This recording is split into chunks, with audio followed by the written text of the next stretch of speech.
Okay. But then has the 14th Amendment ever been challenged in a similar way before? No, uh, probably because it's so clear on its face, nobody's ever thought that this was a good idea to do. Just looking at the language of the 14th Amendment, it's abundantly clear. And the history of it shows that it was designed to grant citizenship to anybody born in the US, regardless of the status of their parents. So, you know, the the people that it affected back in the day were not documented aliens, right? They didn't come here with a visa. They were Their parents didn't come here with a visa, rather, and they were born to people who didn't have visas or legal status other than slaves. And so, to say that the executive order, has found some gaping loophole in the 14th Amendment is kind of stretching it a lot, actually.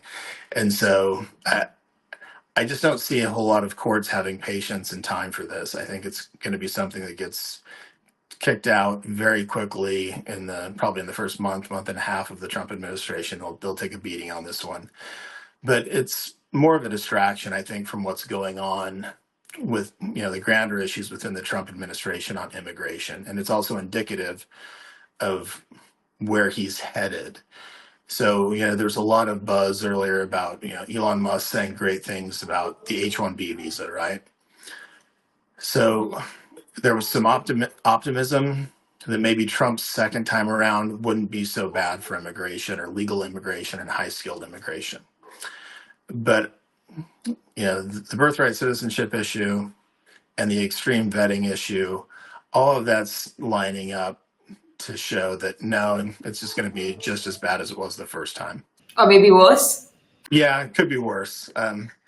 Yeah, I think what they learned from their last time around is, what not to do.